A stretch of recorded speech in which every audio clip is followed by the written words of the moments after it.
It's not just the lines themselves, you know. It's the way they pull at the skin around my eye when I'm tired, the faint numbness I still feel in my cheek when the winter air gets too cold. They're a part of my architecture now. Most of the time, I can almost forget they're there, living behind a carefully constructed wall of avoidance. I keep my head angled down when I walk. I choose seats facing a wall in cafes, and I've perfected a polite but vacant smile that encourages no follow-up questions. I've learned that being invisible is a kind of armor. Here at Apex, a place of polished glass and sharp ambition, invisibility is the only thing that gets me through the day. My cubicle is my castle, a small gray-walled fortress where the only thing that matters is the clean, logical flow of data through complex algorithms. The numbers make sense. They don't stare. They don't whisper. "Hey, Spidey, you got a sec?" Kyle's voice cuts through my concentration like a rock through a window. He's leaning over my cubicle wall, a smirk playing on his lips that he thinks is friendly. He calls me Spidey because the scars on my temple look like a spider web. He thinks it's clever. I don't look up from my screen, keeping my eyes fixed on a line of code. "Just finishing this projection, Kyle." "What's up?" I can feel his eyes on the side of my face. It's a familiar, prickling sensation, like an old injury aching before a storm. He's not a bad guy, not really. He's just careless. He operates on a level of social ease I can't even comprehend, where a person's deepest wound can be a fun little nickname. "Ah, no worries. Just wanted to see if you cracked the solution for the logistics model." The big boss is breathing down our necks about it. I had cracked it. I'd cracked it 2 days ago, in a flash of insight late at night. I found an efficiency that would save the company millions. But yesterday, in the team meeting, when my manager presented the initial findings as his own, I didn't say a word. I just nodded along, my heart hammering against my ribs. Speaking up felt like painting a target on my back. My silence was easier. It was safer. I finish my work and email it to him, then watch the clock, counting down the minutes to lunch. Lunchtime is the hardest part of the day. The cafeteria is a sea of noise and connection, of inside jokes and shared stories. I navigate through it like a ghost, getting my tray and finding my usual spot. A small, single table in the far corner, right next to a window that looks out onto a brick wall. It's a sad little table, and I know it, but it's mine. As I eat my sandwich, I watch them. I watch Kyle and his friends laughing, so loud and carefree. I see the marketing team huddled together, excitedly planning their weekend. I see people from different departments mingling, networking, living. For them, this is a community. For me, it's a daily reminder of the glass wall that separates me from the rest of the world. I'm on the outside, looking in on a life I'm not equipped to live. I finish quickly, dump my tray, and retreat back to the safety of my cubicle, feeling the familiar, hollow ache of loneliness settle in my chest. The rest of the afternoon bleeds into a blur of spreadsheets and reports. As the sun begins to set, casting long shadows across the open plan office, people start to pack up. The cheerful calls of "see you tomorrow" and "have a good night" echo around me, but they never seem to land in my little corner. I always stay late. The quiet is a comfort. When the entire floor is empty and the only sound is the hum of the servers, I can finally breathe. Tonight I stay until the sky outside is a deep, inky black, dotted with the distant lights of the city.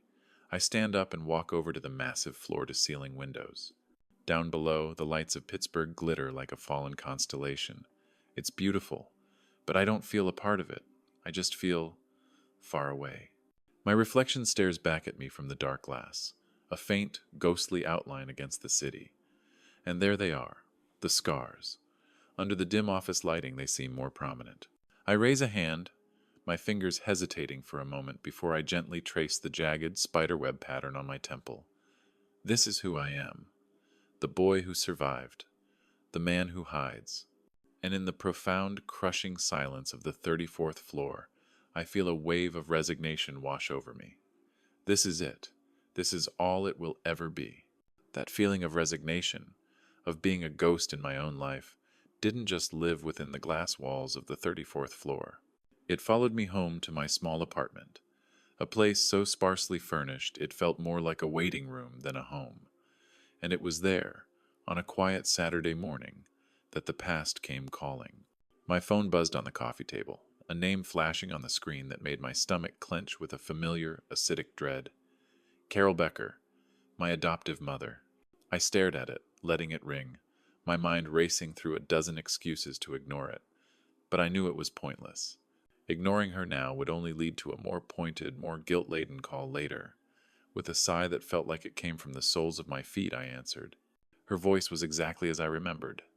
Thin, brittle, and coated in a veneer of strained pleasantry. Leo, I was beginning to think you'd forgotten about us. You know, it's your father's birthday tomorrow. We're having a small dinner.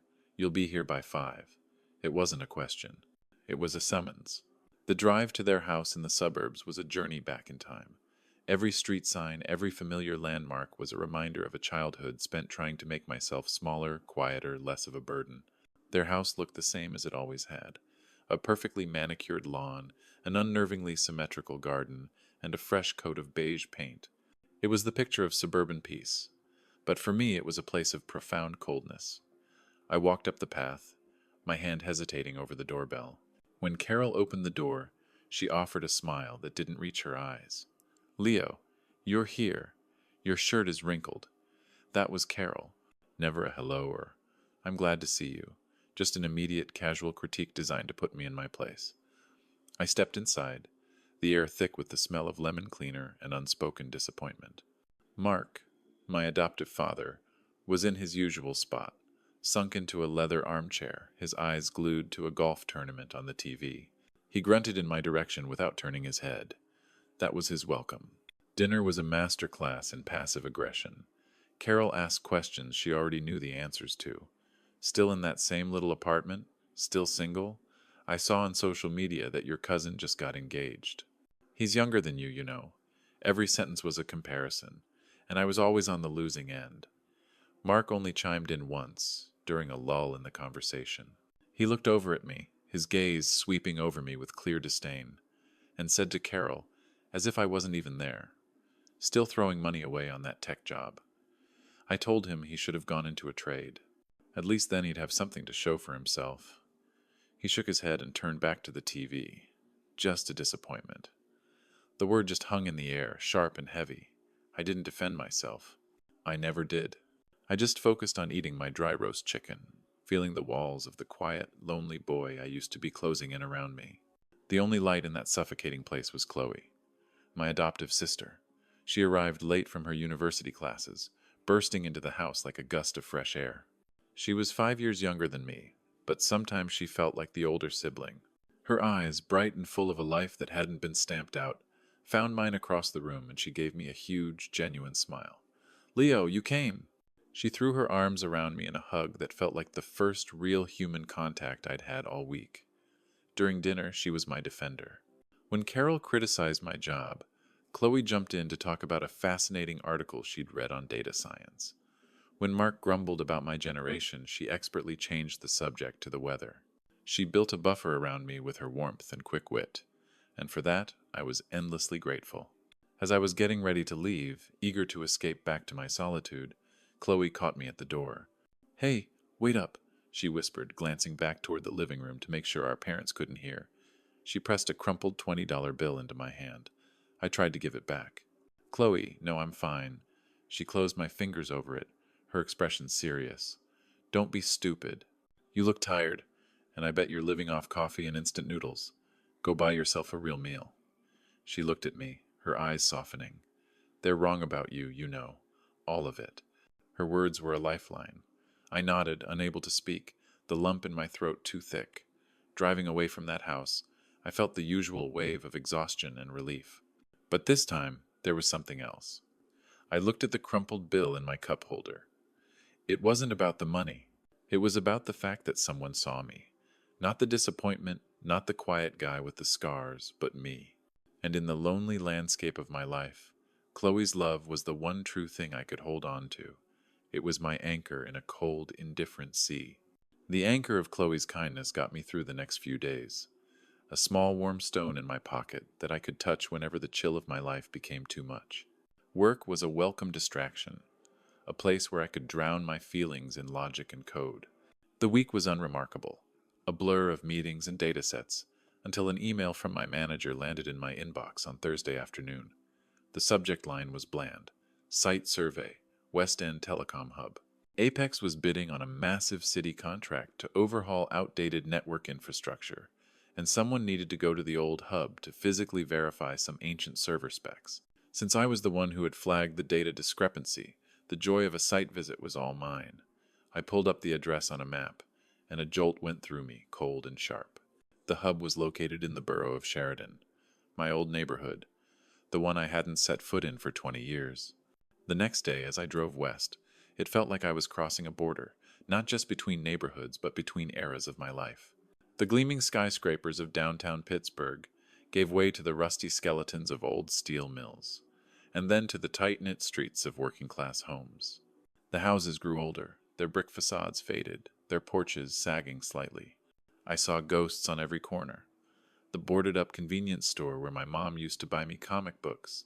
The small park where the swing set was now just a pair of lonely, rusted chains. This part of the city felt like it was holding its breath, waiting for a future that had forgotten about it. The telecom hub was a squat, windowless brick building at the end of a commercial block, and the survey itself was as boring as I'd expected.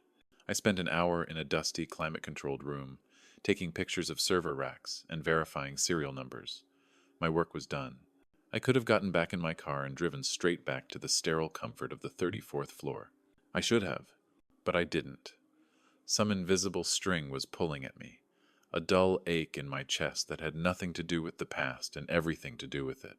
My car seemed to steer itself, making a series of turns I hadn't consciously chosen but that my muscle memory knew by heart. And then, I was there. Elmwood Avenue. It was quieter than I remembered, narrower. The big oak tree on the corner was gone, replaced by a concrete utility pole. I parked the car and got out, the air feeling heavy, charged with memory. I walked down the cracked sidewalk until I found it. It wasn't a house anymore. It was just a space, an empty lot, wedged between two old, tired-looking homes. The grass was knee-high, choked with weeds and wildflowers. A sagging chain-link fence, rusted orange, failed to guard the perimeter. It was a scar on the otherwise unbroken line of houses on the street. I stood there on the sidewalk, my work satchel suddenly feeling very heavy in my hand. And the memories, the ones I had spent a lifetime pushing down into the dark, came rushing back. Not as a clear story, but as a storm of sensations. The slick, wet blacktop of the road under a night sky. The frantic, high-pitched screech of tires. The smell of rain, gasoline, and something else. Something hot and sharp. I could almost feel the phantom sensation of my mother's arms shooting out to brace me, hear the sound of her voice, not her words, just the raw, panicked love in her tone. And then the sound, the terrible, crystalline sound of the windshield cracking, a sound like ice shattering that seemed to spread out in slow motion, creating a beautiful, lethal spiderweb in the glass right before everything went dark. I was so lost in the echo of that moment, so completely consumed by the ghost of that little boy pressed against the passenger seat, that I didn't hear it. I didn't hear the whisper-quiet engine or the soft crunch of tires on the gravel shoulder. I didn't notice the long, sleek black Bentley that had pulled up silently, its tinted windows staring at me like a panther's eyes. I was just standing there, a ghost on a forgotten street, completely unaware that I was being watched. The sound was what finally broke the spell, a solid, expensive thump of a car door closing. It didn't belong here, on this quiet, forgotten street. The sound was too heavy, too deliberate. It snapped me out of the haze of memory, and I blinked, the image of shattering glass dissolving back into the bright, hazy afternoon. I turned, disoriented, and my breath caught in my throat. The Bentley was parked just a few feet away, a silent black panther in a world of stray cats. And standing beside it was a man who belonged to the car, not to the street. He was older, perhaps in his late 50s, with a mane of silver hair swept back from his forehead. He wore a tailored charcoal suit that probably cost more than my car, and his shoes were polished to a mirror shine. Everything about him radiated a quiet, unshakable authority. He wasn't looking at the neighborhood. He was looking directly at me. I felt a sudden, sharp spike of self-consciousness. My hand instinctively went up towards my temple, a useless gesture to shield the scars from view. I must have looked like a mess, a guy in a wrinkled work shirt, standing on a random sidewalk, staring at a patch of weeds. The man took a slow step forward, his movements calm and measured. His eyes, a deep, piercing gray, held an intensity that was unnerving. It wasn't the usual look of pity or morbid curiosity I was used to. It was something else, something deeper. It was a look of recognition. "A shame, isn't it?" he said. His voice was deep and smooth, a low rumble that commanded attention. When a place that held so much life is just left to disappear into memory. My mind went blank. How could he know? Who was this man? I felt a defensive wall slam into place. "I'm sorry," I mumbled, my voice sounding rough. "Are you looking for someone?" He ignored my question, his gaze unwavering. It flickered for a fraction of a second, down to my cheek and up to my temple, tracing the web of scars. But there was no judgment in it, only a profound, almost startling sadness. "I knew the family that lived here. A long time ago," he continued, his voice softer now. He pulled a vintage silver lighter from his pocket, and the motion was so fluid it was clear it was a habit. He didn't light it, just flicked the cap open and shut with his thumb. Click, clack. The sound was sharp and rhythmic in the quiet air. A young woman, full of life, and her son. Every muscle in my body went rigid. A cold dread, sharp and unfamiliar, washed over me. This was no random encounter. He knew. I have to get back to work," I stammered, taking a half step back towards my own car, my heart hammering against my ribs. "Of course," he said, but he made no move to leave. He just stood there watching me, that strange, pained look in his eyes. He seemed like he wanted to say something more. His lips parted slightly, as if to form a word, but then he pressed them together, his jaw tightening. He looked away for a moment, out at the empty lot, and when his eyes met mine again, they were guarded. He took a final, slow look at me, a look that felt like it was peeling back every layer of armor I had, and then he gave a small, almost imperceptible nod. "Some debts," he said, his voice barely a whisper, "can never be repaid. And with that he turned, got back into the Bentley without a second glance, and the car pulled away from the curb, its engine a low, powerful hum. It glided down the street and disappeared around the corner, leaving me standing alone on the cracked sidewalk, my own reflection a distorted stranger in its vanishing chrome. I stood there for a long time, the man's final words echoing in the sudden, deafening silence. Some debts can never be repaid. It wasn't an explanation. It was a riddle. And it wasn't a comfort. It felt like a warning. My hands were trembling, and I looked down at them, confused. The melancholy I had felt just moments before was gone, burned away by a hot, anxious curiosity. Who was that man, and what debt was he talking about? The ghost I'd come here to find was my own, but I had the terrifying feeling I had just met someone else's.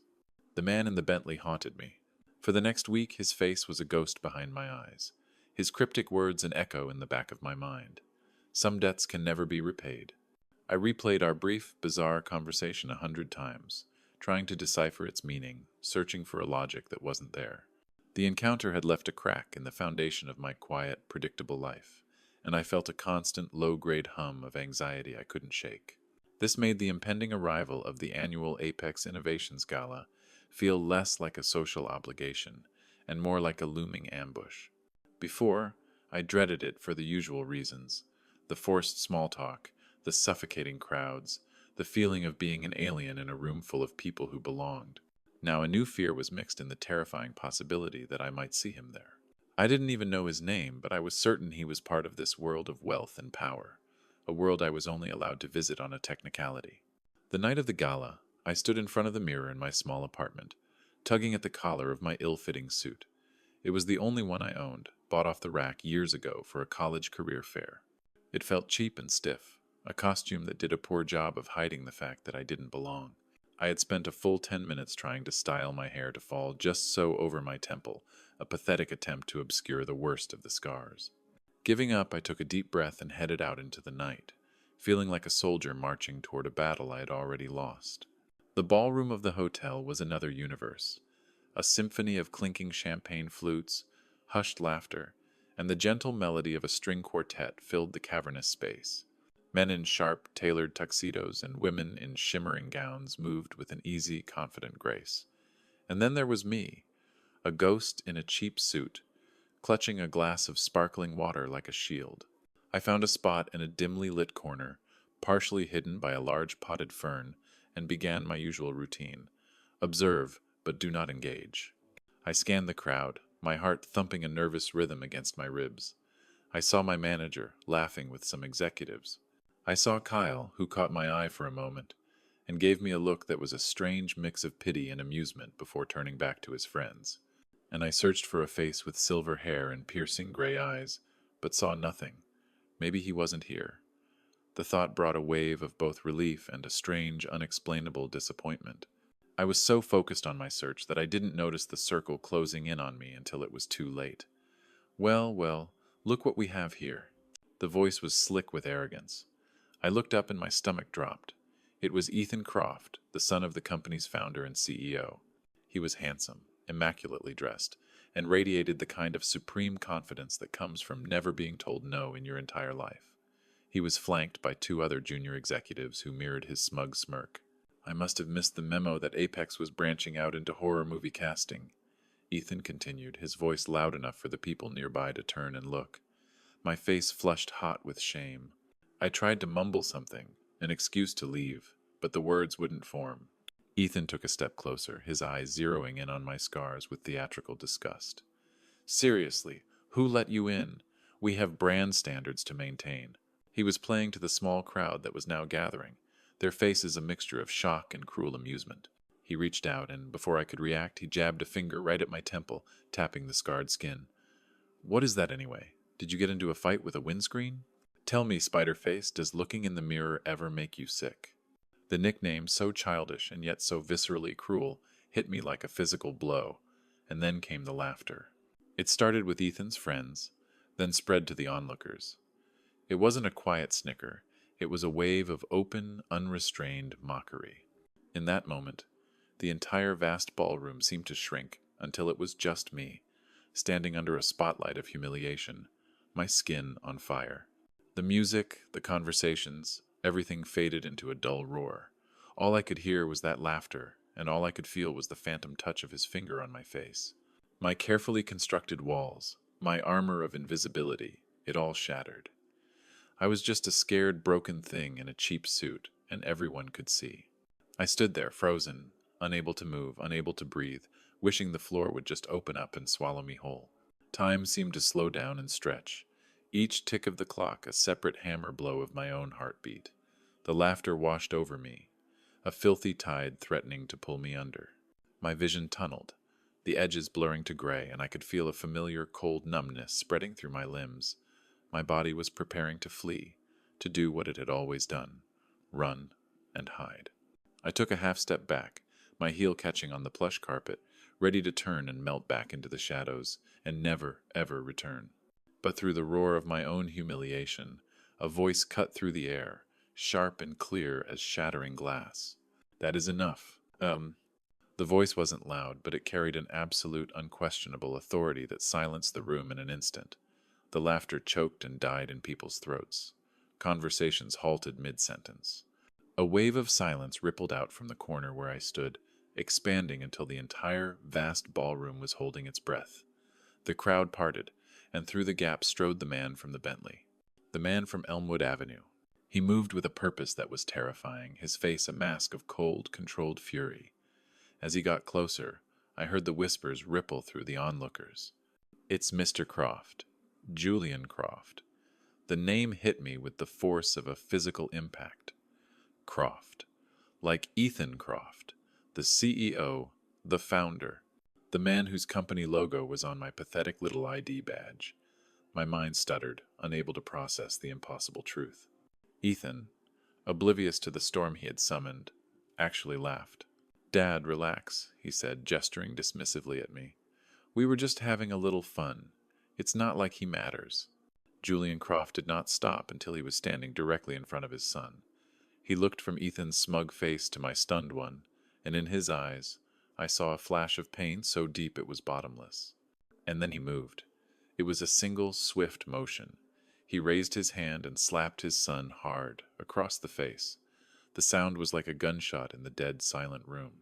A collective gasp rippled through the crowd. Ethan staggered back, his hand flying to his cheek, his face a perfect picture of shock and disbelief. Julian's voice, when he spoke again, was dangerously quiet, each word a perfectly formed shard of ice. "He doesn't matter?" He took a step toward me, but his eyes never left his son's. He pointed a trembling finger at my temple.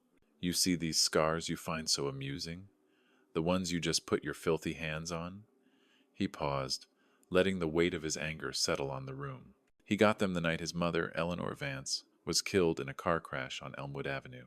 The name of the street, my mother's name, hearing them spoken aloud by this man, in this place it sent a tremor through my entire body. My mind was reeling, trying to connect 1,000 scattered, impossible dots.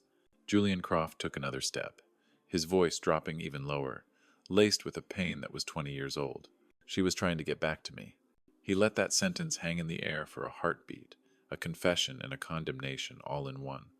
Then he looked directly at me, and his gaze was so heavy with regret it felt like a physical weight. He turned his eyes back to his stunned, speechless son.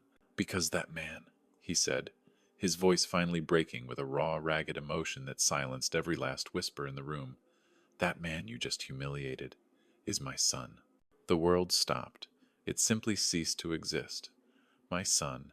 The words didn't compute. They were a foreign language, a glitch in the code of my reality. I stared at Julian Croft, the powerful, untouchable founder of Apex Innovations, and saw only the haunted eyes of the man who had stood on a broken sidewalk and spoken of deaths. I saw the faces of the crowd, their mockery and pity twisted into masks of utter, slack-jawed astonishment. I looked at Ethan, whose arrogance had finally crumbled, replaced by a pale, horrified confusion, and I felt hundreds of eyes on me, not with ridicule, but with a new, terrifying awe. Julian's final command was a death sentence to the life I once knew. "Now," he said, his voice raw with fury and grief, "you will apologize to your brother. My name is my son." The words hung in the air, vibrating with an impossible weight. My brother. The silence in the ballroom was absolute, a crushing vacuum where the laughter used to be. For a moment, nobody moved. We were all figures frozen in a diorama of shock and disbelief. Ethan's face was ashen, his hand still pressed to his cheek where his father had struck him. The crowd was a sea of wide eyes and open mouths, their gazes shifting between me, the furious CEO, and the humiliated heir. My own mind was a white-hot storm of noise, the words repeating on a loop. Son, brother, my son, each one a lightning strike that left me shaking. I felt 100 different emotions at once. Confusion, terror, and beneath it all, a tiny, fragile flicker of something I couldn't name. Julian Croft ignored the spectacle he had created. He ignored his disgraced son and the hundreds of guests who were now discreetly pulling out their phones. His eyes, filled with a desperate, pleading agony, were only on me. "Leo," he said, his voice no longer a command, but a raw, broken request. "Please, come with me. Let me explain." He didn't wait for an answer, just turned and began to walk toward the exit, and my legs, seemingly disconnected from my brain, followed him. The crowd parted for us as if we were royalty, or perhaps a contagion they were afraid to touch. I kept my eyes fixed on the back of Julian Croft's suit, the only solid thing in a world that had just dissolved into chaos.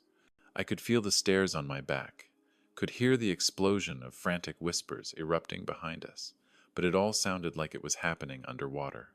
The ride in the Bentley was suffocating. I sat on the plush leather, staring out at the blurred city lights, my own ghostly reflection staring back.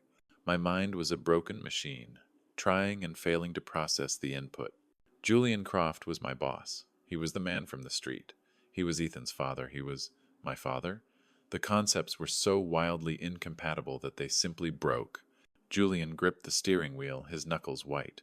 The silence in the car wasn't empty. It was dense and heavy, filled with 28 years of questions I didn't know how to ask, and answers I was terrified to hear. We arrived at a sprawling stone mansion in the hills outside the city, hidden behind a towering iron gate. It was less a home and more a monument, beautiful, imposing, and utterly cold. Inside, the feeling of emptiness was even more profound. The ceilings were cathedral high, the floors were polished marble, and priceless art hung on the walls. But there was no life, no clutter, no family photos, no sign that anyone actually lived here. It was a museum of a life, not a home. He led me into a vast library, the walls lined from floor to ceiling with leather-bound books that looked like they had never been opened. He moved to a crystal decanter and poured 2 glasses of amber liquid. "Whiskey?" he offered. "I don't drink," I said, my voice coming out hoarse, the first words I'd spoken since my world ended. He set the glasses down, untouched, and finally faced me. The corporate titan was gone. In his place was an old, tired man, stooped by the weight of a guilt I was only just beginning to understand. "My name," he began, his voice trembling slightly, "is Julian Croft now, but I was born Julian Conchar. My family were steelworkers from the south side. I had nothing." He stared at a spot on the floor, as if watching a film of his own past. "When I was young, I met a woman. Her name was Eleanor Vance. Your mother." He finally looked at me. "She was a secretary at the first small company I worked for. She was brilliant, funny, and she had a fire in her that could light up the entire world. And I was married. I had married the daughter of my boss, a woman whose family money was the only thing keeping my ambitions afloat. But I fell in love with Eleanor. She was the only real thing in my life." He paused, taking a shaky breath. "When she told me she was pregnant with you, I was a coward. I panicked. I had a choice to make: the life of struggle and truth with the woman I loved, or the life of wealth and lies I was already building. And I chose the lie. The confession was blunt, brutal. I kept telling her to wait, that I would leave my wife, that we would be a family. But they were just words, excuses. And she finally saw it." His eyes were glistening with unshed tears. "The night of the crash, she had called me. She told me she was done waiting. She was packing a bag. She was taking you, and she was coming to me, forcing me to choose, once and for all. We were supposed to meet." He choked on the words, his composure finally breaking. "But I never went. I sat in my car, a block away, paralyzed by my own cowardice. I went home to my wife." He looked at me, his face a mask of self-loathing. "I saw the crash on the late-night news, a single-car accident on Elmwood Avenue. The report said there was 1 fatality, and a child survivor was in protective custody. In my shame, in my grief, I assumed the worst. I convinced myself you were gone, too. It was easier than facing the truth of what I had done, of the son I had abandoned. I buried it.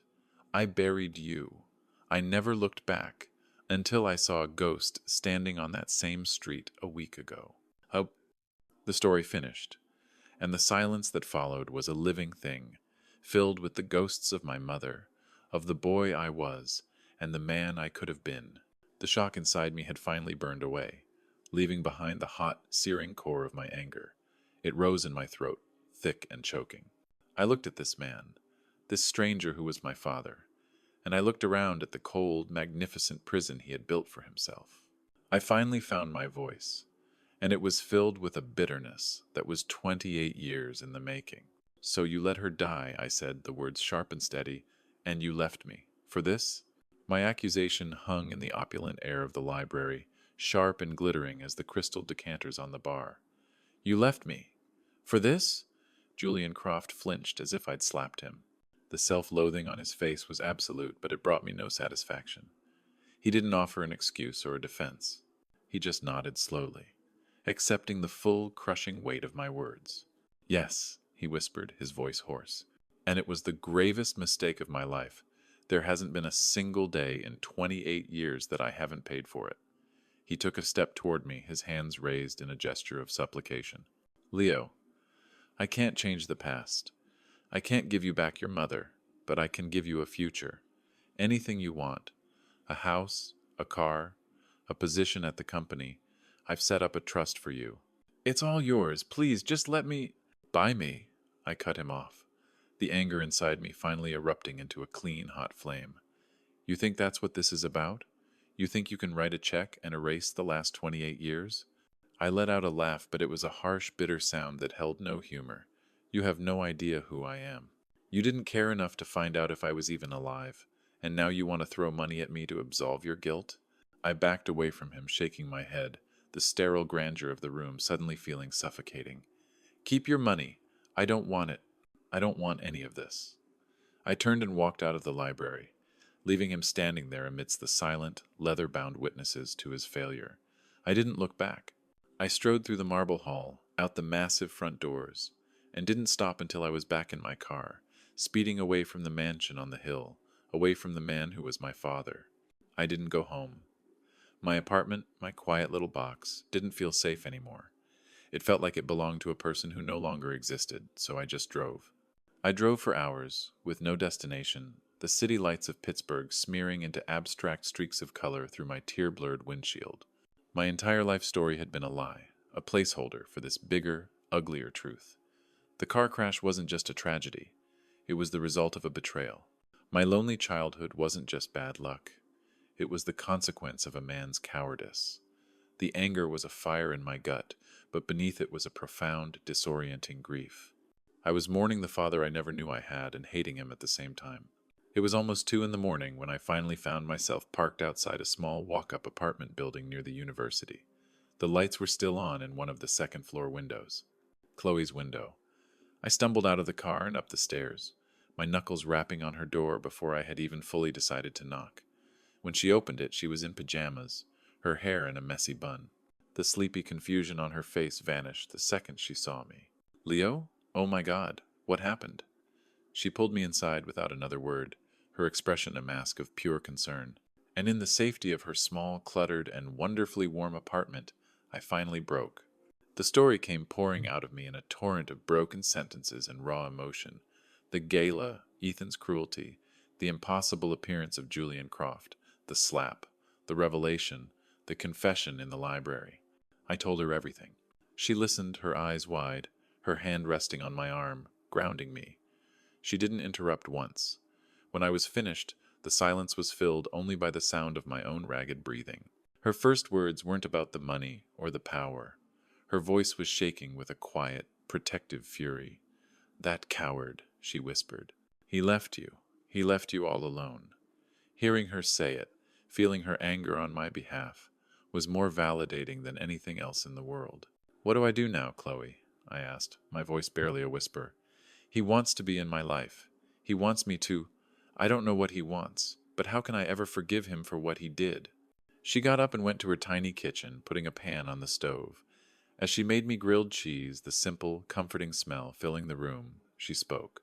"You know," she began, her back to me, "for my social work classes, we talk a lot about trauma, about the baggage people are forced to carry." She turned around, a spatula in her hand, her eyes locking onto mine. "Leo, I've watched you carry the weight of that car crash your entire life. You carry it in the way you never look people in the eye, the way you let people like Kyle or my parents walk all over you. It's always been there." She put the sandwich on a plate and set it in front of me. "This hate you feel for him. It's real, and it's justified, but it's also just another heavy bag you're being asked to carry, and you're the only one who can decide to put it down." I looked at her, confused. "So I should just let him off the hook?" "No," she said, shaking her head. "That's not what I'm saying. Forgiveness isn't for him, Leo. It's not about making him feel better or telling him what he did was okay. It will never be okay." She leaned forward, her gaze firm and full of a love that felt ancient and absolute. "Forgiveness is for you. It's the only way you get to put the baggage down. It's how you stop letting the ghosts of his mistakes run your life. It's how you finally get to be free." I stared at the sandwich, the steam rising from the melted cheese. I didn't have an answer. My anger still felt too hot, the wound too fresh. But her words had planted a seed in the scorched earth of my heart. The idea that forgiveness wasn't a surrender but a form of liberation. I was still lost, but for the first time, Chloe had given me a map. I spent the next few days in a self-imposed exile, hiding from a world that now saw me differently. My phone was a minefield of notifications, dozens of texts from curious coworkers, missed calls from numbers I didn't recognize, and a flood of new follower requests on my dormant social media accounts. The story of the Apex Gala had undoubtedly spread like wildfire. I was no longer Leo Vance, the invisible analyst. I was a headline, a mystery, a piece of gossip. I ignored it all, letting the digital noise rage outside the quiet walls of my apartment. I replayed Chloe's words over and over in my head. "Forgiveness is for you. It's how you get to be free." The anger I felt towards Julian Croft was still there, a hot coal in my chest, but I was beginning to realize that it was burning me more than anyone else. Hiding in my apartment wasn't freedom, it was just a different kind of cage. Late one afternoon, a single text message cut through the noise. It was from Julian. It simply said, "I'm ready to talk whenever you are. No demands, no expectations, just talk." I stared at the message for a long time. There was no pressure in it, no attempt at manipulation.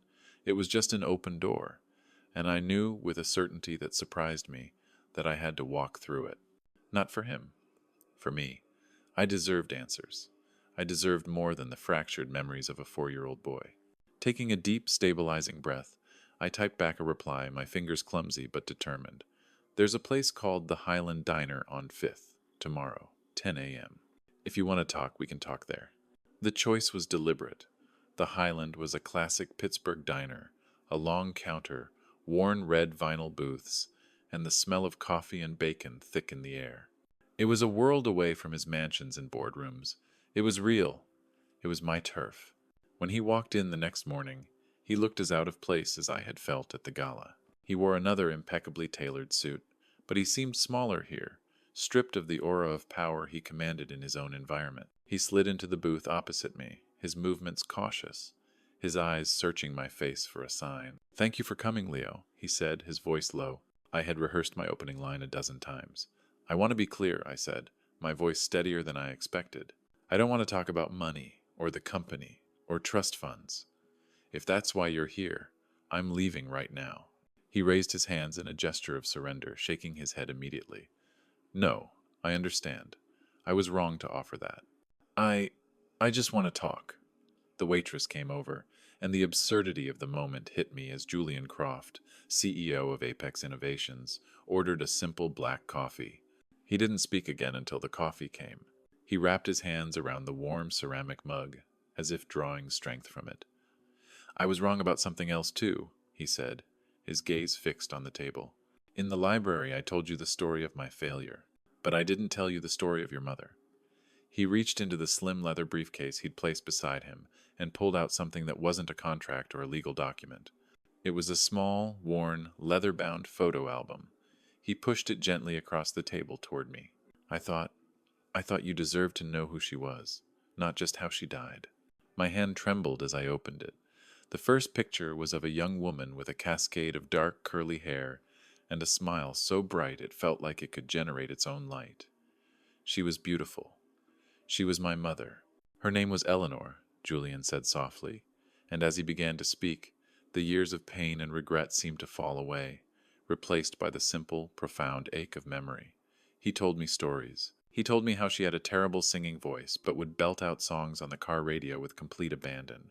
He told me she loved rainy days because she said they made the world feel quiet and clean. He told me her dream was to be a writer, and he showed me a few pages of a story she had started, her handwriting a graceful, looping script. For my entire life, my mother had been a ghost, a tragic figure defined only by her absence.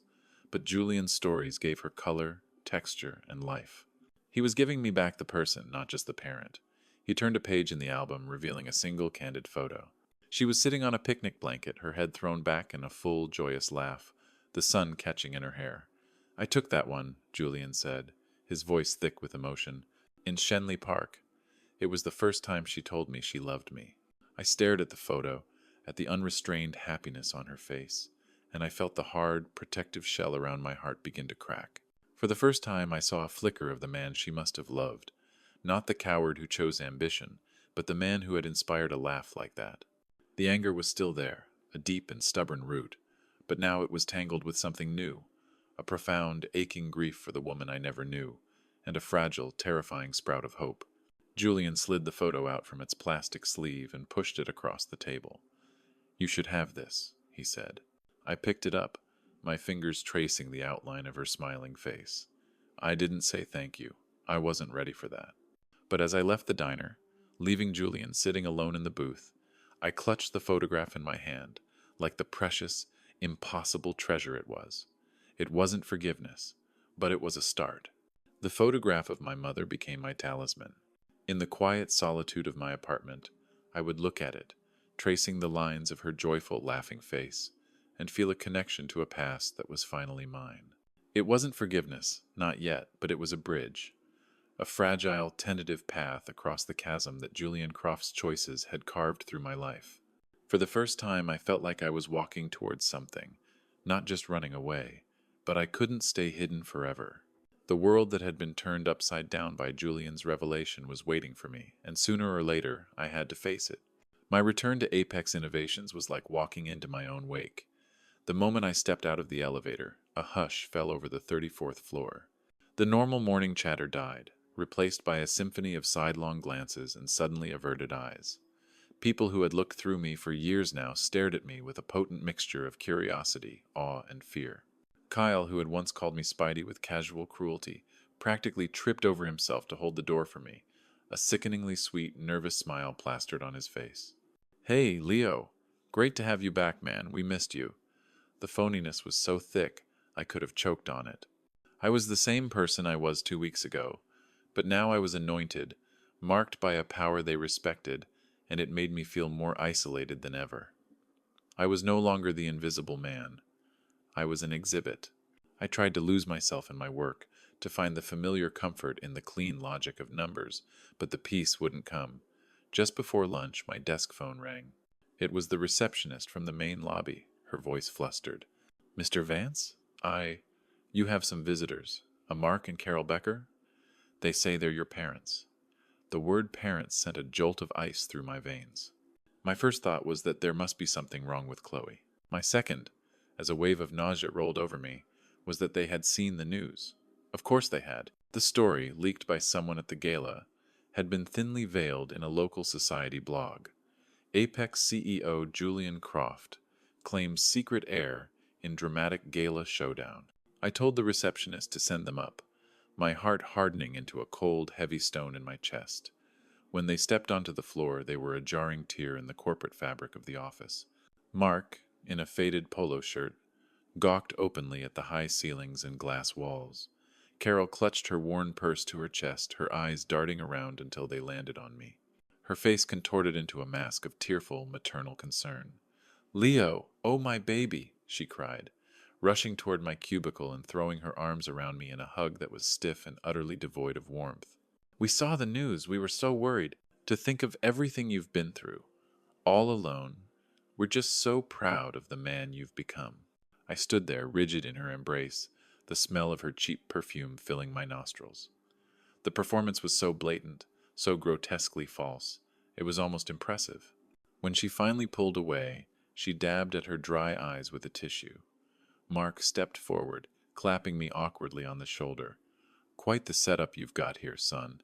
Never thought you had it in you." He looked past me, his eyes scanning the office with a greedy glint.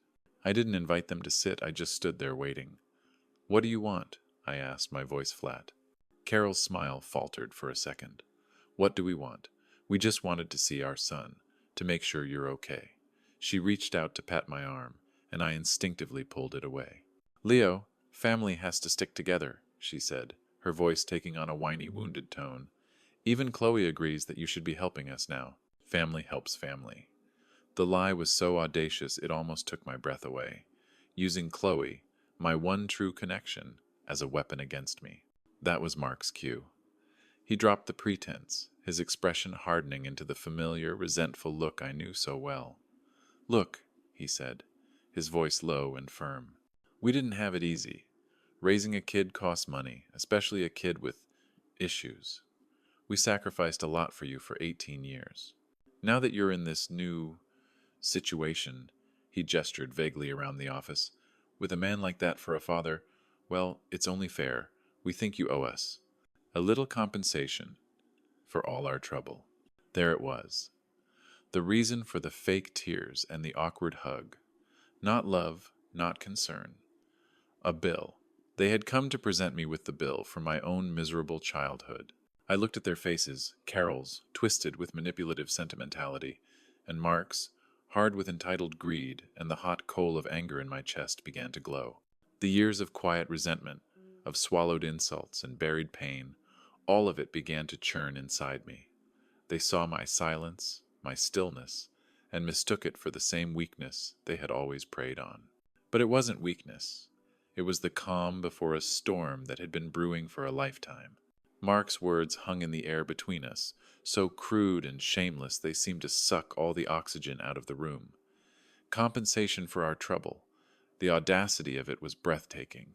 I looked at their expectant faces, and the old familiar script began to play in my head, the one where I would shrink, where I would mumble an apology for my own existence, and find a way to make them leave without a fuss. The boy they had raised, the one who was conditioned to absorb their cruelty in silence, was ready to take the stage. But as I opened my mouth, something unexpected happened. A laugh. It wasn't loud or joyful. It was a short, cold, humorless burst of sound that died almost as soon as it left my lips. The laugh startled them. It wasn't in the script. Carol's practiced, sorrowful expression faltered, replaced by confusion. Mark's jaw tightened, his entitled posture stiffening. The power dynamic in the air shifted, ever so slightly. Compensation? I repeated, the word tasting like poison. You want to talk about what I owe you? I took a step out from behind my desk, closing the distance between us, and for the first time in my life, I didn't avert my gaze. I looked directly into their eyes. Okay, let's talk. I remember the compensation I got when I was 10, when I accidentally broke one of your precious dinner plates. No dinner for 2 days. That was the price of a plate. I wonder what the price is for a childhood. Carol paled. Leo, that's not fair. We did our best. Your best? My voice was still quiet, but it was edged with a steel they had never heard before. Was it your best when you forgot my 15th birthday because, as you told me, I was too expensive to celebrate? Was it your best, Mark, when you called me a disappointment in front of my own sister just a few weeks ago? You didn't raise me. You curated a list of my failures. You never saw me as a son. I was a leaky faucet, a bill to be paid, a burden you reminded me of every single day. And now, I gestured around the office, now that you think I have value, you've come to cash in your lottery ticket. The only thing that's changed is my perceived net worth. I took another step closer, my voice dropping to a low, dangerous whisper. And don't you ever put Chloe's name in your mouth to try and manipulate me again. You have no idea what family is. She is the only family I have ever had. She is the only person in that house who has a soul. Mark's face was now a mask of crimson rage, the weak man's last resort, bullying. You ungrateful brat, he snarled, his voice rising, drawing the attention of the entire floor. After everything we did for you, we have rights. I'll sue you. I'll sue you for every penny we ever spent on you, you hear me? His threat was loud, pathetic, and designed to intimidate the boy he thought I still was. But as he spoke, 2 figures appeared at the end of the aisle. One was a woman in a sharp, dark suit carrying a leather portfolio. The other was a broad-shouldered man from building security. The woman stepped forward, her expression calm and professional. She didn't look at me. She addressed Mark directly. Mr. Becker, she said, her voice cutting cleanly through his tirade. My name is Miss Albright. I represent Mr. Croft's legal interests. Any attempt to sue, harass, or otherwise contact Mr.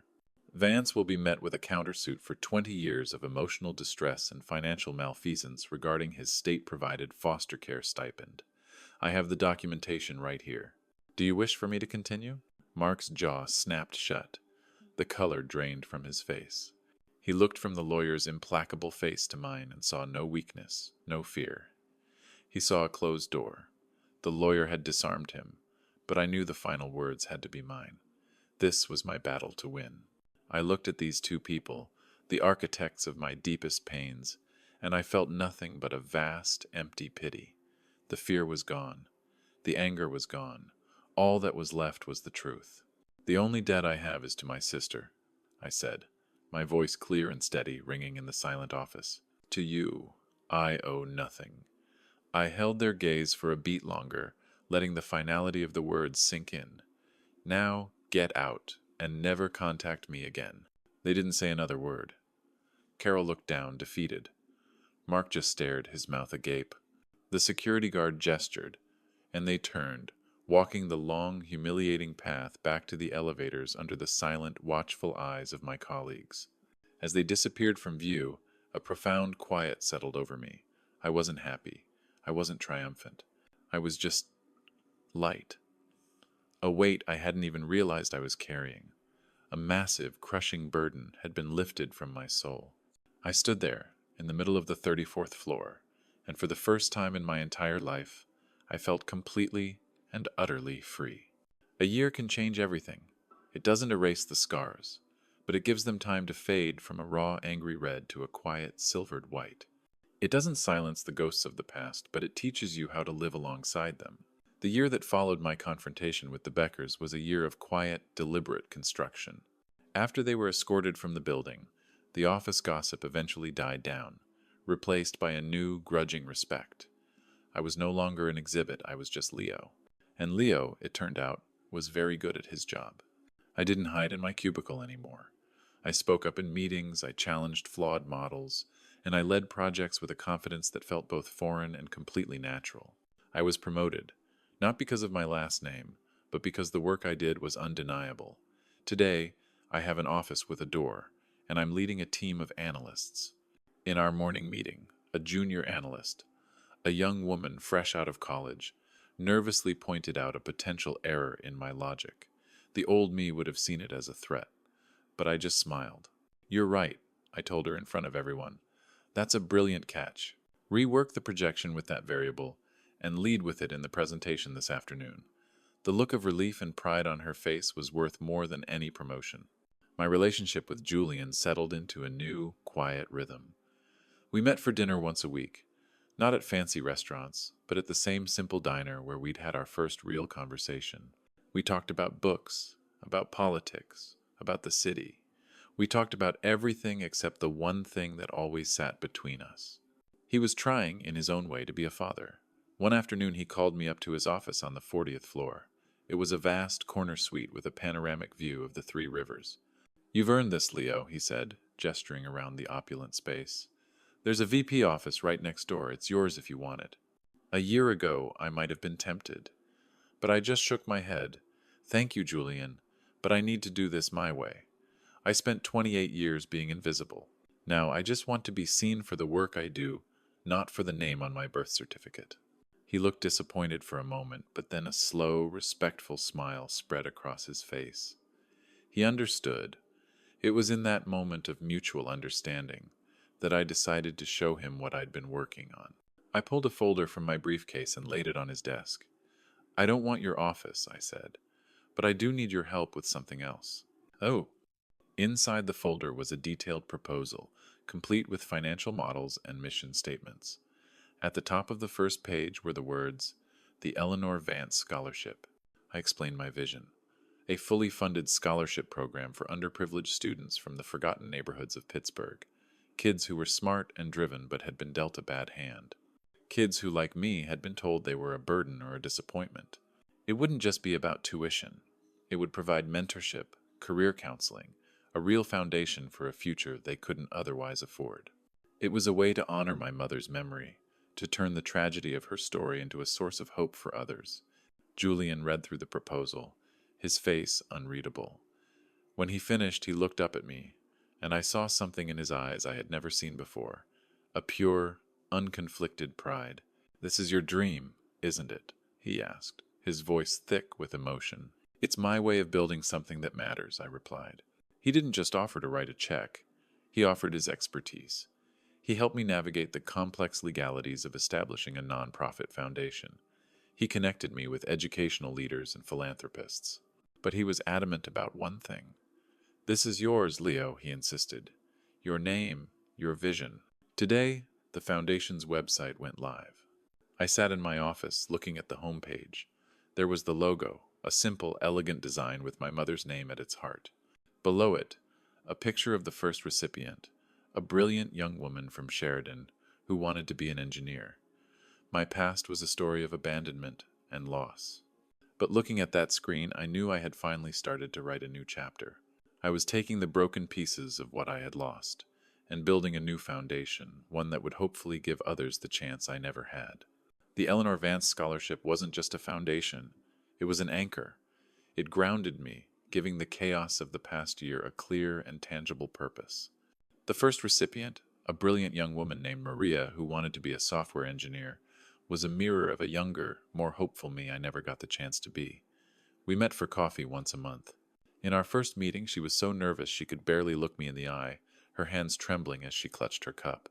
She reminded me so much of myself that it ached. I didn't give her corporate advice or empty platitudes.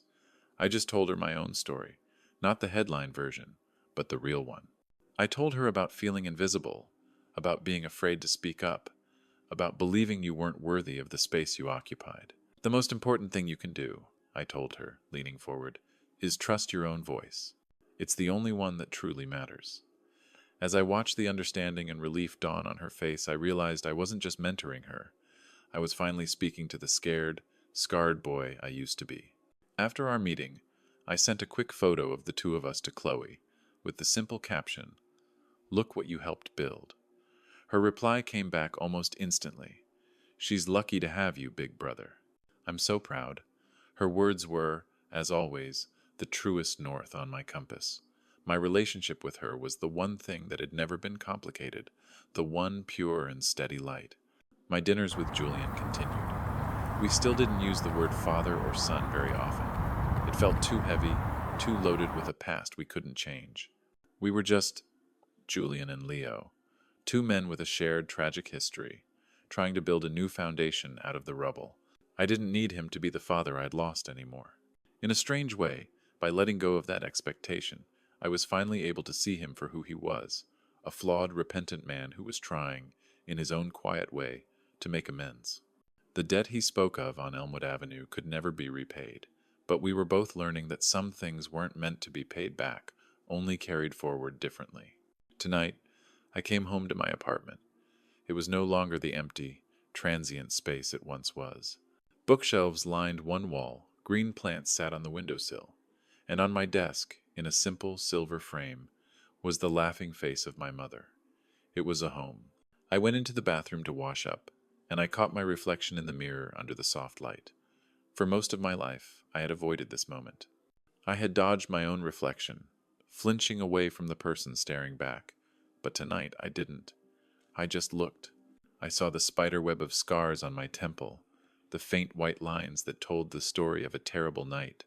But for the first time, I didn't see something that was broken. I saw something that had healed. The scar was a map.